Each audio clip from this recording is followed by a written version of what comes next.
Welcome back to my channel. ಎಲ್ರಿಗೂ ನಮಸ್ಕಾರ. ಎಲ್ಲರೂ ಹೇಗಿದ್ದೀರಾ, ಚೆನ್ನಾಗಿದ್ದೀರಾ ಅಂತ ಹೇಳಿ ಭಾವಿಸ್ತಾ ವಿಡಿಯೋನ ಕಂಟಿನ್ಯೂ ಮಾಡ್ತಾ ಇದ್ದೀನಿ. ಒನ್ ಡೇ ಟ್ರಿಪ್ಪನ್ನು 3 ಪಾರ್ಟ್ನಲ್ಲಿ ಹಾಕ್ತಾ ಇದ್ದೀನಿ. ಏನಕ್ಕಪ್ಪ ಬೇಸಿಕಲಿ ಅಂತ ಹೇಳಿದ್ರೆ, ನಿಮಗೆ ಯಾವುದಾದ್ರೂ ಒಂದು ಪ್ಲೇಸ್ ನೋಡಿದ್ರೆ ಇನ್ ಡೀಟೇಲ್ ಆಗಿ ನಾವು ಹೋಗೋದು ಬರೋದು ದಾರಿಯಿಂದ ಹಿಡಿದು ಎಲ್ಲವನ್ನು ಕೂಡ ನಾನು ನೀಟಾಗಿ ತೆಗಿತೀನಿ. ಒಂದೇ ದಿನದಲ್ಲಿ ನಾವು ಇಲ್ಲಿ ಹೋಗಿದ್ವಿ ಅಂತ ಎಂಟ್ರೆನ್ಸ್ ತೋರಿಸಿದ್ರು ನೋಡ್ತೀರಾ, ಇನ್ ಡೀಪಾಗಿ ತೋರಿಸಿದ್ರು ನೋಡ್ತೀರಾ. ಸೊ ಹಾಗಾಗಿ ಹೋಗೋರಿದ್ದರೆ ಹೆಲ್ಪ್ ಆಗಲಿ ಅಂತ ಹೇಳಿ ಕಂಪ್ಲೀಟಾಗಿ ನಾನು ಹತ್ತೋದು ಇಳಿಯೋದು ಹಾಗೆ ಅಲ್ಲಿನ ವೈಶಿಷ್ಟ್ಯ ಎಲ್ಲವನ್ನು ಕೂಡ ತೋರಿಸಿದ್ದೀನಿ. ಸೊ ಮೊದಲೇ ಹೇಳಿದಾಗೆ ಕೋಲಾರ ಹತ್ತಿರ ಇರುವಂತಹ ಕೈಲಾಸಗಿರಿಗೆ ಹೋಗೋ ಮಾರ್ಗ ಮಧ್ಯದಲ್ಲಿ ಸಿಗೋ ಕೈಲಾಸಗಿರಿಗೆ ಹತ್ತಬೇಕಾದ್ರೆ ಹೋಗೋಕ್ಕೆ ದಾರಿ ಇರೋವಂತಹ ಅಂಬಾಜಿ ದುರ್ಗಕ್ಕೆ ಹೋದ್ವಿ. ಅಲ್ಲಿಂದ ಕೈವಾರ ತಾತಯ್ಯನಿಗೆ ಹೋದ್ವಿ. ನೆಕ್ಸ್ಟ್ ನಾವು ಆಂದಿವೆ ಬರ್ತಾ ಕಾಟೇರಮ್ಮನ ದೇವಸ್ಥಾನಕ್ಕೆ ಹೋಗ್ತಾ ಇದ್ದೀವಿ. ಈ ಕಾಟೇರಮ್ಮ ದೇವಸ್ಥಾನವನ್ನು ಸಪ್ರೇಟಾಗಿ ಏನಕ್ಕಪ್ಪ ಹಾಕ್ತಾ ಇದ್ದೀನಿ ಅಂತ ಹೇಳಿದ್ರೆ, ಇನ್ಸ್ಟಾಗ್ರಾಮಲ್ಲಿ, ಯೂಟ್ಯೂಬಲ್ಲಿ, ಹಾಗೆ ನೀವು ಮೋಜ್ನಲ್ಲಿ ಯಾವುದೇ ಒಂದು ಪ್ಲ್ಯಾಟ್ಫಾರ್ಮ್ ಸೋಷಿಯಲ್ ಮೀಡಿಯಾ ಅಂತ ತೊಗೊಂಡ್ರೆ ಈ ಒಂದು ದೇವಸ್ಥಾನವನ್ನು ತುಂಬ ಅಂದರೆ ತುಂಬ ತೋರಿಸ್ತಾ ಇದ್ರು. ಟು ಬಿ ಫ್ರ್ಯಾಂಕ್, ನಮಗೆ ಈ ದೇವಸ್ಥಾನಕ್ಕೆ ಹೋಗ್ತೀವಿ ಅನ್ನೋ ಐಡಿಯಾ ಕೂಡ ಇಲ್ಲ. ನಮ್ಮ ಮನೆಯವರು ನನ್ನ ಮಗಳನ್ನ ನಮ್ಮನೆ ಕಾಟೇರಮ್ಮ ಅಂತ ಹೇಳೋರು. ಬಟ್ ನನಗೆ ಈ ಥರ ಒಂದು ದೇವ್ರಿದೆ ಅಂತ ಖಂಡಿತವಾಗ್ಲೂ ಗೊತ್ತಿಲ್ಲ. To be frank, Kaatera movie ನೋಡಾದ್ಮೇಲೆ ಸುಮ್ಮನೆ ಕಾಟೇರಮ್ಮ ಅಂತ ಅನ್ನೋರು. ಆಮೇಲೆ ಅವರು ಇನ್ಸ್ಟಾಗ್ರಾಮಲ್ಲಿ ನೋಡಿದ್ರಂತೆ ಒಂದು ದೇವ್ರು ಇದೆಯಲ್ಲ ಆ ಥರ ಅಂತ ಆಮೇಲೆ ಹೇಳೋಕ್ಕೆ ಶುರು ಮಾಡಿದ್ರು. ಬಟ್ ನಾವು ದೇವಸ್ಥಾನಕ್ಕೆ ಹೋಗಬೇಕಾದ್ರೆ ಆಂದಿವೆ ಅದು ಸಿಗುತ್ತೆ ಅಂತ ನಮ್ಮ ಮನೆಯವರೇ ಹೇಳಿದ್ದು. ಆಮೇಲೆ ಸರಿ ಹೋಗೋಣ ಅಂತ ಹೇಳಿ ಬಂದ್ವಿ. ಇದು ಹೊಸಕೋಟೆ ಹತ್ರ ಇರುವಂತಹ ಕಾಟೇರಮ್ಮ ಅಂತ ನೀವು ಗೂಗಲ್ ಮ್ಯಾಪ್ನಲ್ಲಿ ಸರ್ಚ್ ಮಾಡಿದ್ರೆ ಸಿಗುತ್ತೆ. ಎಂಥ ವಿಶೇಷತೆ ಈ ದೇವಸ್ಥಾನದಲ್ಲಿ ಅಂದರೆ, 2 ಜೋಡಿ ಅರಳಿ ಮರ ಇದೆ. ಈ ಅರಳಿ ಮರಕ್ಕೆ ಹರಿಸ್ಕೊಂಡು ಕಾಯಿನ ಕಟ್ಟುವಂಥವ್ರ ಸಂಖ್ಯೆ ಎಷ್ಟರ ಮಟ್ಟಿಗೆ ಇದೆ ಅಂತ ಹೇಳಿದ್ರೆ, ಒಂದು 10 ಲಕ್ಷಕ್ಕೂ ಹೆಚ್ಚಿನ ಕಾಯಿಗಳನ್ನ ಅಲ್ಲಿ ಕಟ್ಟಿದ್ದಾರೆ. ಏನಕ್ಕಪ್ಪ ಅಂತ ಹೇಳಿದ್ರೆ, ಒಂದು ಸಂಕಲ್ಪ ಮಾಡಿಕೊಂಡು 9 ವಾರಗಳು ಕೂಡ 9 ಕಾಯಿನ ಕಟ್ಟೋರು ಇದ್ದಾರಂತೆ. 9 ವಾರಗಳ ಕಾಲ ಬಂದು ಸೇವೆ ಸಲ್ಲಿಸಿ 9ನೇ ವಾರ ಈ ಥರ ಕಾಯಿನ ಕಟ್ಟೋ ಅಂಥವರು ಕೂಡ ಇದ್ದಾರಂತೆ. ನಾನು ಕಲೆ ಹಾಕಿದ ಮಾಹಿತಿ ಪ್ರಕಾರ ಅಮಾವಾಸ್ಯೆ, ಹುಣ್ಣಿಮೆ, ಮಂಗಳವಾರ, ಶುಕ್ರವಾರ, ಭಾನುವಾರ ಇಲ್ಲಿ ತುಂಬಾ ರಶ್ ಇರುತ್ತೆ. ನಾವು ಕೂಡ ಹೋಗಿದ್ದು ಭಾನುವಾರ. ನಿಮಗೆ ಈ 3 ವಾರಗಳು ಕೂಡ ದಾಸೋಹ, ಶುಕ್ರವಾರ ಮತ್ತು ಅಮಾವಾಸ್ಯೆ, ಹುಣ್ಣಿಮೆ, ಭಾನುವಾರ ದಿನ ನಿಮಗೆ ದಾಸೋಹ ಕೂಡ ಇಲ್ಲಿ ದೊರೆಯುತ್ತೆ. ಎಲ್ಲದಕ್ಕಿಂತ ಹೆಚ್ಚಾಗಿ ಹರಕೆಗಳು ಅಂತಂದರೆ ಇಲ್ಲಿ ತುಂಬ ಫೇಮಸ್ಸು.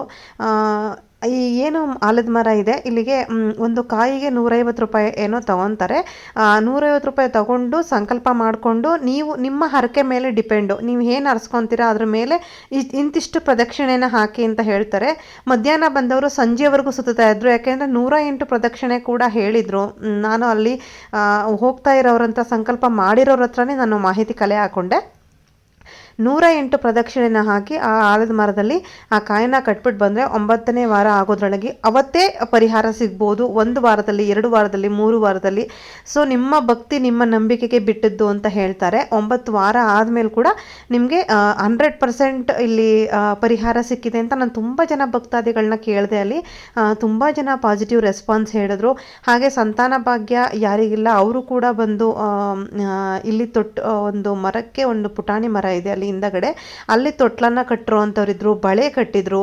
ಹಾಗೆ ಬೇಡಿಕೆಗಳನ್ನು ಚೀಟಿನಲ್ಲಿ ಬಾರದು ಆ ಚೀಟಿ ಕಟ್ಟಿದ್ರು. ಹಾಗೆ ಮೇನ್ ಗರ್ಭಗುಡಿ, ಉತ್ಸವ ಮೂರ್ತಿ ಗರ್ಭಗುಡಿ ಏನಿದೆ ಅದರ ದೇವಸ್ಥಾನದ ಹಿಂದಗಡೆ ಏನು ಬರುತ್ತೆ ಅಲ್ಲಿ ಕಾಸನ್ನು ಹಂಚಿಸಿದ್ರು.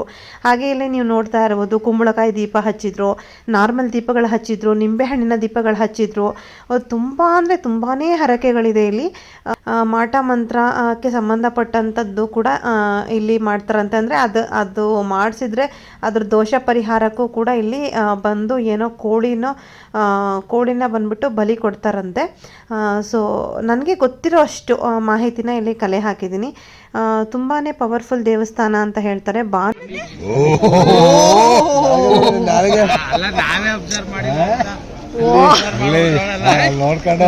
ಅಲ್ಲಿ ತೋರಿಸ್ತಾವಳೆ ನೋಡಿ, ಹೆಂಗನತ್ತವ ಅದು ನಿಂಗೆ.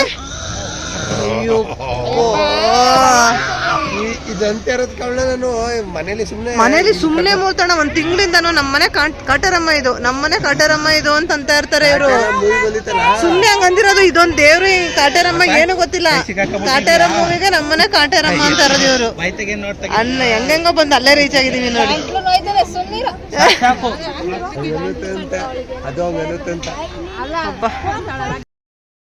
ಭಾನುವಾರ 50,000ಕ್ಕೂ ಹೆಚ್ಚು ಜನ ವಿಸಿಟ್ ಮಾಡ್ತಾರೆ ಅಂತ ಹೇಳಿದ್ರು. ಅಲ್ಲಿ ಕಟ್ಟಿರೋ ಕಾಯಿನ ನಾವು ನೋಡೋದಾದರೆ ಖಂಡಿತವಾಗ್ಲೂ ಹೌದು ಅಂತ ಅನಿಸುತ್ತೆ. ಏಕೆಂದರೆ ಎಷ್ಟು ಇತ್ತು ಅಂದರೆ ಅದನ್ನು ಏನು ಮಾಡ್ತಾರೆ, ಎಷ್ಟು ದಿನಗಳಿಂದ ಇದು, ಎಷ್ಟು ಹಿಂದಿನ ದಿನಗಳಿಂದ ಇದನ್ನು ಕಟ್ಟಿದ್ದು ಅಂತ ಕೂಡ ನಾನು ಕೇಳಿದೆ. ಅದಕ್ಕೆ ಅವ್ರು ಹೇಳಿದ್ರು, ಎಷ್ಟೋ ಹಿಂದಿನ ವರ್ಷಗಳಿಂದ ಕಟ್ಟಿರೋ ಅಂಥದ್ದಲ್ಲ, ಈ ದೇವಸ್ಥಾನ ಮಾಡೋಕ್ಕೆ ಇದು ಮಾಡಿರೋದೇ ಒಂದು 8 ತಿಂಗಳಿಂದ ಈ ಪ್ರತ್ಯಂಗರಿ ದೇವಿ ದೊಡ್ಡ ದೊಡ್ಡ ವಿಗ್ರಹ ಎಲ್ಲ ಇಲ್ಲಿ ಪ್ರತಿಷ್ಠಾಪನೆ ಆಗಿರೋದು. ಒಂದು ವಾರಕ್ಕೂ ಕೂಡ ಅಲ್ಲಿರೋ ಕಾಯಿಗಳನ್ನ ತೆಗೆದು ಹೋಮ ಹವನಗಳ ಥರ ಅದನ್ನು ಸುಟ್ಟಾಕ್ತಾರಂತೆ. ಯಾಕಂದರೆ ಯೂಸ್ ಮಾಡೋ ಅಂಥದ್ದಲ್ಲ, ಅಷ್ಟು ಸಂಕಲ್ಪ ಮಾಡಿ ಅಷ್ಟು ಪವರ್ಫುಲ್ ಇರುತ್ತೆ ಆ ಕಾಯಿನಲ್ಲಿ, ಅದನ್ನು ಸುಡ್ತಾರೆ ಅಂತ ಹೇಳಿದ್ರು. ನನಗೆ ಫುಲ್ಲು ಶಾಕ್ ಆಗೋಯ್ತು. ಅಂದರೆ ಎಷ್ಟು ಜನ ಕಟ್ತಾ ಇದ್ದಾರೆ, ಅಲ್ಲಿ ಜಾಗನೇ ಇಲ್ಲ ಆಲದ ಮರದಲ್ಲಿ, ಅಷ್ಟೊಂದು ಕಾಯಿಗಳು ಅಲ್ಲಿ ಕಟ್ಟಿದೆ. ಹಾಗೆ ದೇವಸ್ಥಾನದ ವಿಶೇಷತೆಗಳನ್ನು ಮತ್ತು ಅಲ್ಲಿ ಯಾರು ಈ ದೇವಸ್ಥಾನವನ್ನು ಕಟ್ಟಿದ್ರು, ಯಾರ ಕನಸಲ್ಲಿ ಈ ಥರ ಬಂದಿತ್ತು ಅಂತೆಲ್ಲ ಒಂದಷ್ಟು ಪ್ರತೀತಿ ಅದರ ಇತಿಹಾಸವನ್ನು ಬರೆದಿದ್ರು. ಅದನ್ನು ನಿಮಗೆ ಹಿಡಿದು ತೋರಿಸಿದ್ದೀನಿ. ಹಾಗೆಯೇ ಹತ್ತಿರದಿಂದ ಹೋಗಿ ಈ ಕಾಯ್ದೊಂದು ವಿಡಿಯೋ ಮಾಡ್ಕೊಂಬರೋಣ ಅಂತ ಅನ್ನಿಸ್ತು. ಸೊ ಒಳಗಡೆ ಹತ್ತಿ ವಿಡಿಯೋ ಮಾಡ್ಕೊಂಡು ಬರ್ತಾಯಿದ್ದೀನಿ. ಈ ಕಾಯಿಗಳನ್ನ ಕಟ್ಟಿದಾರಲ್ಲ, ಬಿಳಲುಗಳು, ಮರ ಎಲ್ಲ, ಅಲ್ಲಿ ನೋಡಿ ಈ ಒಂದು ಮೂರ್ತಿ ಇದೆ. ಅಂದರೆ ಮಹಾಕಾಳಿ ಅಂತ ಕೂಡ ಕರೀತಾರೆ, ಪ್ರತ್ಯಂಗರಿ ದೇವಿ ಅಂತಾರೆ, ರೌದ್ರ ಮಹಾಕಾಳಿ ದೇವಿ ಅಂತ ಹೇಳಿದ್ರು.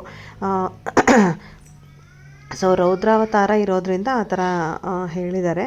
ಸೊ ನೋಡಿ ಎಷ್ಟು ಹತ್ತಿರದಿಂದ ತೊಗೊಂಡು ಬರೋಣ ಅಂತ ಹೋಗಿ ನೋಡಿದೆ, ಎಷ್ಟು ಕಾಯಿಗಳನ್ನ ಕಟ್ಟಿದ್ದಾರೆ ನೋಡಿ. ಇಲ್ಲಿ ನೋಡಿ, ಕೆಲವೊಂದನ್ನು ತೆಗೆದು ಇರಿಸಿದ್ದಾರೆ, ಸಂಕಲ್ಪ ಮಾಡಿ ಆಗಿರೋದನ್ನು ತೆಗೆದು ಇರಿಸಿರುವಂಥದ್ದು. ಅದು ಜಾಗನೇ ಇಲ್ಲ ಅಲ್ಲಿ ಕಟ್ಟೋದಕ್ಕೇ, ಹೆಂಗೆ ಕಟ್ಟೋದಕ್ಕೂ ಜಾಗ ಇಲ್ಲ. ಹಂಗೆ ಅಷ್ಟು ಜನ ಅದರಲ್ಲಿ ಕಟ್ಟಿದ್ರು. ತುಂಬ ಕತ್ಲಾಗಿರೋದ್ರಿಂದ ನನಗೆ ದೂರದಿಂದ ವೈಡ್ ಆ್ಯಂಗಲಲ್ಲಿ ತೆಗಿಯೋಣ ಅಂತ ಹೇಳಿದ್ರೆ ಲೈಟು ಡಿಮ್ ಆಗ್ತಾಯಿತ್ತು. ಅಂದರೆ ನಿಮಗೆ ಅಷ್ಟು ನೀಟಾಗಿ ಕಾಣಿಸ್ತಿರಲಿಲ್ಲ. ಹತ್ತಿರದಿಂದ ತೆಗಿಯೋಣ ಅಂದರೆ ಆ ಕಾಯಿಗಳು ಮಾತ್ರ ನಿಮಗೆ ಕಾಣಿಸ್ತಾ ಇತ್ತು.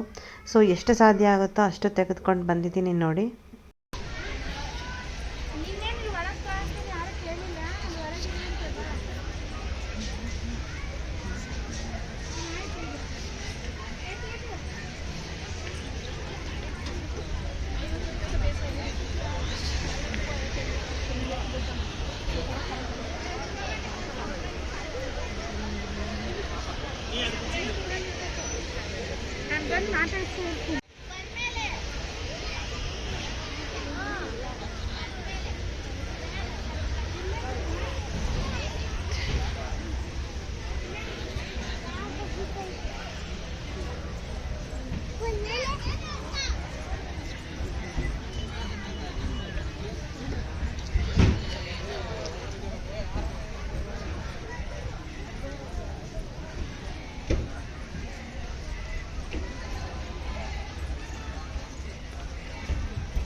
ಸೊ ನಾವು ಹೋಗಿದ್ದ ದಿನ ಫುಲ್ಲು ಜಾತ್ರೆ ಥರ ನಡೀತಾ ಇತ್ತು. ಭಾನುವಾರ ಆಗಿರೋದ್ರಿಂದ ಕಂಪ್ಲೀಟಾಗಿ ಅಲ್ಲಿ ನಾರ್ಮಲಾಗಿ ಯೂಶ್ವಲಾಗಿ ಜಾತ್ರೆಗಳಲ್ಲೆಲ್ಲ ಏನೇನಿರುತ್ತೆ ಆ ಥರ ದೊಡ್ಡ ದೊಡ್ಡ ಜಾತ್ರೆ ಎಕ್ಸಿಬಿಷನ್ಗಳಿರುತ್ತಲ್ವ, ಆ ಥರ ಹಂಗೆ ಒಂದಷ್ಟು ಆಟದ ಗೇಮ್ಸ್ಗಳು, ಇನ್ನೊಂದಷ್ಟು ತಿಂಡಿಗಳು, ಫುಡ್ ಕೋರ್ಟು ಹೀಗೆ ಇತ್ತು. ಸೊ ಎಲ್ಲ ಮುಗಿಸ್ಕೊಂಡು ಅಲ್ಲೇ ಒಂದಷ್ಟು ಪಾನಿಪುರಿ ತಿಂದ್ಕೊಂಡು ನಾವು ಬರೋಣ ಅಂತ ಹೇಳಿ ರಿಟರ್ನ್ ಆಗ್ತಾಯಿದ್ವಿ. ಆಮೇಲೆ ಊಟ ಮಾಡೋಕ್ಕೆಲ್ಲಾದರೂ ನಿಲ್ಸೋಣ ಅಂತ ಹೇಳಿ ಬೆಂಗಳೂರು ರೀಚ್ ಆದಮೇಲೆ V V Puram food street ಕೊಟ್ಟೋಗೋಣ ಅಂತ ಹೇಳಿದ್ರು ಅಣ್ಣ. ಮೂರ್ತಿ ಅಣ್ಣ ಇದ್ರಲ್ಲ ಅವರು. ಯಾಕೆಂದರೆ ಲಾಂಗ್ ಬ್ಯಾಕು ನಾವು ಮದುವೆ ಆದ ಹೊಸ್ತ್ರಳ್ಳಿ ಇಲ್ಲಿಗೆ ಬಂದಿದ್ವಿ ಜೊತೆಯಾಗಿ, ಅಂದರೆ ಎಲ್ಲರೂ ಕೂಡ ಒಟ್ಟಿಗೆ ಬಂದಿದ್ದು, ಮತ್ತೆ ಬಂದಿರಲಿಲ್ಲ. ಸೊ ಹಾಗಾಗಿ ಅಲ್ಲಿಗೆ ಹೋಗೋಣ ಅಂತ ಹೇಳಿ ಅಲ್ಲಿಗೆ ಬಂದ್ವಿ. ಬಟ್ ಅಲ್ಲೆಲ್ಲ ಪಾನಿಪುರಿ ಎಲ್ಲ ತಿನ್ಕೊಂಬಂದ್ಬಿಟ್ಟಿದ್ವಲ್ಲ, ಅಷ್ಟೊಂದು ಏನು ತಿನ್ನೋಕ್ಕೂ ಆಗ್ತಿರಲಿಲ್ಲ. ಆಮೇಲೆ ಫುಲ್ಲು ಸುಸ್ತಾಗ್ಬಿಟ್ಟಿದ್ವಿ ಎಲ್ಲರೂ ಕೂಡ. ಸೊ ಎಲ್ಲ ಓಡಾಡ್ಕೊಂಡು ತಿನ್ನೋ ಅಷ್ಟು ಪೇಷನ್ಸು ಯಾರಿಗೂ ಇರಲಿಲ್ಲ, ಎಲ್ಲ ಫುಲ್ಲು ಸುಸ್ತಾಗಿ ಹೋಗಿದ್ವಿ. ಸೊ ಒಂದು ಇಡ್ಲಿ, ಶಾವಿಗೆ ಬಾತು, ನಾರ್ಮಲ್ ಅದೆಲ್ಲ ತಿಂದ್ಕೊಂಡು, ಮತ್ತು ರುಮಾಲಿ ರೋಟಿ ಅದೆಲ್ಲ ತಿಂದ್ಕೊಂಡು ನಾವು ರಿಟರ್ನ್ ನಮ್ಮ ಮನೆಗಳಿಗೆ ಹೊರಟ್ವಿ. ಅಲ್ಲಿಂದ ನಾವು ಡಿಸ್ಪೋಸ್ ಆಗ್ಬಿಟ್ವಿ. ಅವ್ರ ಮನೆಗೆ ಹೋದ್ರು, ನಾವು ನಮ್ಮ ಮನೆಗೆ ಬಂದ್ವಿ. ಈ ಥರ ಬಂದ್ವಿ. ಸೊ ಒಂದಷ್ಟು ಫೋಟೋಸ್ ಎಲ್ಲ ತೊಗೊಂಡಿದ್ವಲ್ಲ, ಆ ಫೋಟೋಸ್ ಎಲ್ಲ ಹಾಕ್ತಾಯಿದ್ದೀನಿ ಅಷ್ಟೇ. ಅದೇ ಹೇಳಿದ್ನಲ್ಲ, ವಿ ವಿ ಪುರಂ ಫುಡ್ ಸ್ಟ್ರೀಟಲ್ಲಿ ಫುಲ್ಲು ವಿಡಿಯೋ, ಅಲ್ಲೇ ಒಂದು ದಿನ ಒಂದು ವ್ಲಾಗ್ ಮಾಡ್ಬೋದು. ಬಟ್ ನನಗೆ ಅಷ್ಟು ಫುಲ್ಲು ಸುಸ್ತಾಗ್ಬಿಟ್ಟಿದೆ, ಬೆಟ್ಟ ಹತ್ತು ಇಳಿದು ಮತ್ತು ಟ್ರಾವೆಲ್ ಮಾಡಿ ಮಕ್ಕಳನ್ನ ಕರ್ಕೊಂಡು ಸಾಕಾಗೋಗಿತ್ತು. ಸೊ ಮುಗಿಸ್ಕೊಂಡು ನಾವು ಮನೆಗೆ ಬಂದುಬಿಟ್ವಿ. ಸೊ ಈ ರೀತಿಯಾಗಿತ್ತು. ಸೊ ಯಾರ್ಯಾರೆಲ್ಲ ಈ ದೇವಸ್ಥಾನಕ್ಕೆ ಹೋಗಿಲ್ಲ ದಯವಿಟ್ಟು ಹೋಗಿ. ವಿಶೇಷತೆಗಳನ್ನ ಹೇಳಿದ್ದೀನಿ, ನಿಮ್ದೇನಾದರೂ ಹರಕೆಗಳಿದ್ರೆ ಹೋಗಿ. ಸೊ ಮನೆಗೆ ಬಂದು ಮಲ್ಕೊಳ್ಳೋ ಅಷ್ಟರಲ್ಲಿ ಆಲ್ಮೋಸ್ಟ್ 12:30 ಆಗಿತ್ತು.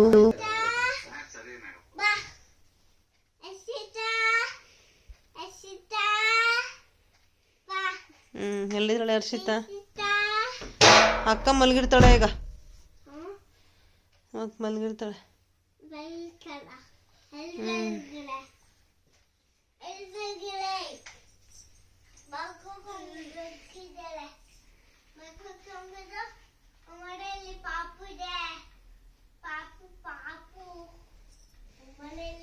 ನನ್ನ ಮಗ ಅಂತೂ ಬೆಂಗಳೂರಲ್ಲಿದ್ರೂ 3 ಹೊತ್ತು ಅವ್ನ ಮೈಂಡೆಲ್ಲ ಹೆಗ್ವಾಡಿನಲ್ಲೇ ಇರುತ್ತೆ.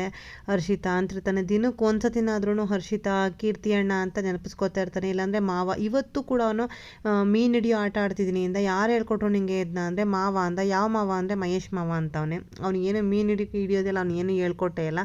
ಆ ಥರ ಸುಮ್ಮನೆ ನೆನೆಸ್ಕೊಳ್ಳೋದು. ಅವ್ನು ಹೆಗ್ವಾಡಿಗೆ ಜಾಸ್ತಿ ಅಟ್ಯಾಚ್ಮೆಂಟು ಅನಿಸುತ್ತೆ. ಸೊ ಯಾವಾಗಲೂ ಹೆಗ್ವಾಡಿನ ಜಾಸ್ತಿ ನೆನೆಸ್ಕೊತಾ ಇರ್ತಾನೆ. ಸೊ ಮಕ್ಕಳು ಬಂದ ಮೇಲೂ ಕೂಡ ಅವರು ಎಷ್ಟೇ ನೈಟ್ ಆಗಿದ್ರು ಅವ್ರನ್ನ ಫ್ರೆಶ್ ಅಪ್ ಮಾಡಿ ಬಟ್ಟೆ ಚೇಂಜ್ ಮಾಡಿನೇ ಮಲಗಿಸಿದ್ದು. ಯಾಕೆಂದರೆ ತುಂಬ ಒದ್ದಾಡಿ ಧೂಳು ಮಾಡ್ಕೊಂಡಿದ್ರು. ಅಷ್ಟೇ ಸ್ನೇಹಿತರೆ, ಇವತ್ತಿನ ವ್ಲಾಗ್ ನಿಮ್ಗೆ ಇಷ್ಟ ಆಗಿದೆ ಅಂತ ಭಾವಿಸ್ತೀನಿ. ಇಷ್ಟ ಆಗಿದ್ರೆ ಪ್ಲೀಸ್ ಒಂದು ಲೈಕ್ ಮಾಡಿ, ಹಾಗೆ ಈ ವಿಡಿಯೋನ ದಯವಿಟ್ಟು ಶೇರ್ ಮಾಡಿ ಅಂತ ಹೇಳ್ತಾ